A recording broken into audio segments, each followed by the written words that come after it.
Buongiorno, Dibs82 here, and welcome to another mod spotlight on Soul Shards. This time, I've done this one before. This is 1.5.2. I've done 1.4.7. Wow, that's a mouthful. And there's been a lot of changes with this mod. This mod has been nerfed a great deal, and I mean a great deal. But let's get on with how you make a Soul Shard. I'm going to need a diamond as well, actually, to be honest. So let's swap that around. What you need to do is we get rid of that just so I can show you for demonstration purposes. This is all about capturing mobs and using them to farm, so you can make your own spawners. So spawners in vanilla Minecraft are not craftable. So to get a soul shard, what you need to do is get a bit of glowstone, easy enough. Surround it with netherrack, easy enough.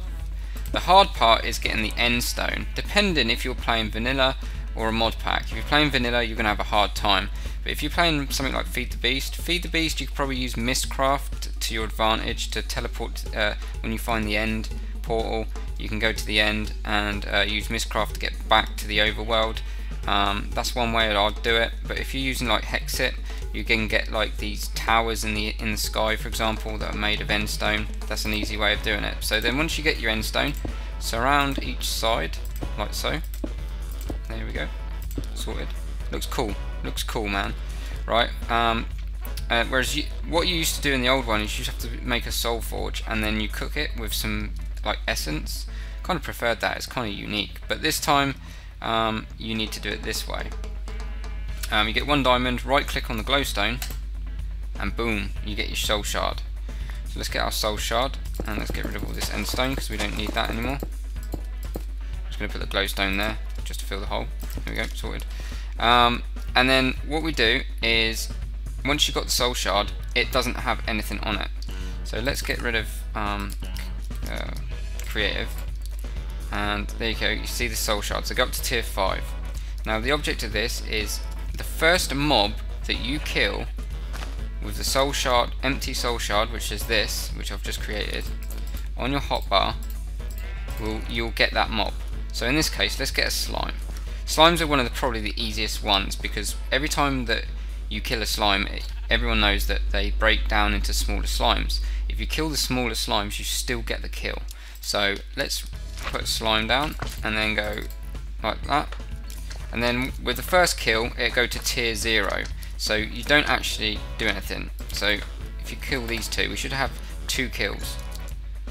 There you go, killed 2. Now, to get to a tier 1, you need to kill 64 of that mob. And then tier 2 is 128 kills, 256 for a tier 3. And then when you get to tier 4 means basically if you go into the nether and you kill a blaze, you get blaze tier 4, that means that the spawner can be placed here in the overworld, no problem. Okay, and the benefits of these, rather than say, I don't know, if you're using Feed the Beast, your Darkcraft, you can actually take the spawners. Vanilla spawners, they're quite slow at spawning these mobs, but by the time you get to a tier 4, it's something crazy, like, I don't know, certain amounts. I know a tier 5 is like, I don't know the exact sort of like timings of them, but these are a lot faster than a vanilla spawner. So what you want to do is when you get to tier 4, then you can get the blaze spawners into the overworld and they spawn at quite a fast pace. When you get to tier 5, they can be controlled with redstone, and I think by the time here they ignore all light levels. So you know, certain spawners like to be in the dark, whereas if you've got a tier 5 say zombie or skeleton spawner out here, tier 5, not a problem. And you can even put a lever on it and turn it on and off.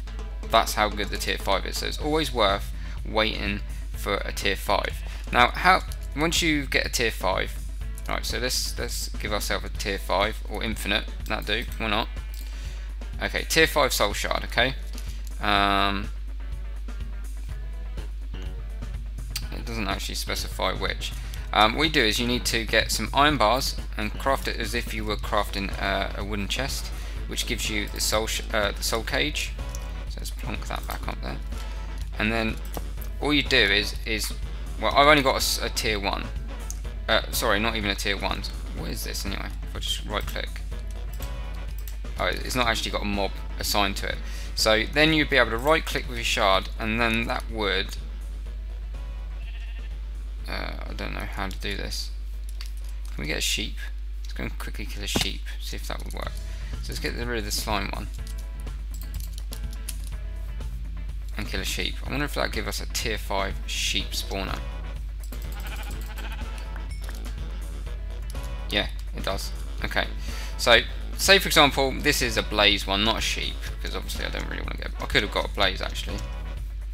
Yeah, let's do that. Let's do that. Okay, so let's get that, and let's get tier 5 again, and get infinite tier 5. Right, and let's go creative. Oh, creative. Let's get our blaze. There we go. Spawn a blaze. So we want to spawn a blaze. Tier 5 shard. Okay, nothing assigned to it. Now there should be a tier 5 blaze spawner. So let's go into a normal mode again, and then right click. There you go. Look how fast they're spawning. Wow. I'm getting absolutely battered. So let's quickly go to peaceful. Okay, I'm still on fire. I'm gonna die. No, I'm not. Okay, cool. Let's make it daytime again. So there you go. You can see that, as you can see, they're trying to spawn.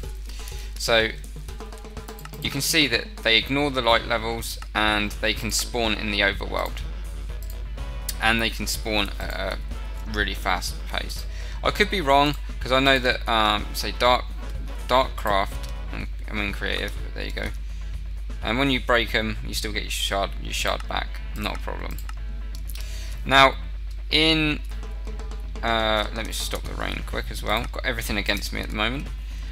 In the previous version, you would be able to get a normal, I don't know, tier 1 shard, right? And exchange it. Say for example, you've got a blaze tier 5, but you don't want a blaze tier 5. In the old version, you used to be able to swap it with the mob of your choice in here, and the result would come here. So say for example you want to swap blaze with a sheep, you could. Whereas now you can't. You can't do that, unfortunately. You can't swap them around in an anvil no longer. That has been totally axed. You can't do that. So obviously there is some mobs that you cannot make a spawner with. There's things like witches would be extremely hard. You cannot make any of the following. So these are non-craftable. Let me just find them. Oh wow, there's more, because I'm using Feed the Beast here. Oh, where are we? You can't make a villager. You can't make... Let's go through them again. Zombie. You can't make... Villager, jungle spider. I don't even know what half it is. You can't make iron or snow golems. And what's the other one? You can't make a wither, and you can't make the ender dragon. Those are the ones that you can't do, as far as I'm aware. I could be wrong. If I'm wrong, just correct me in the, you know, if I'm wrong about anything, feel free to correct me in the comments. I don't mind, because, you know, at least I can learn something myself. So that is the mod as far as I know it. So you can use multiple ways to kill mobs. So for example, if you've got one of these like boxes in the spawn rooms in the sky, making them full, and then you take them out, you can still claim the kills that way. Or I don't know, if you made these vanilla mob farms, for example, I don't know, if you got like one of these big witch farms, if there's ways of making witch farms or chicken farms, anything like that, you could use them to your advantage to be able to get your shards up higher a lot faster. So yeah, that kind of works. Also, if you use like splash potions on mobs and stuff, like harming and stuff like that, that kind of, I think that still works. That still counts as a kill. So yeah, so this has been a quick brief wipe over as far as I understand the mod. I think that's pretty much everything. If I've missed anything, just let me know and I can look into it myself and maybe do an updated video maybe later on. But if there's any questions, don't forget to get it all in the comments section. If you like this video, don't forget to give me a little bit of a like, and subscribe if you like Minecraft and you like Let's Plays and stuff, and Feed the Beast and all that jazz. And yeah, because I got soul shards obviously in the Feed the Beast pack that I'm using, so that is playing a part in my Let's Play. So yeah, apart from that, if not, thanks for watching, and this has been the mod Soul Shards 1.5.2. Guys, take it easy.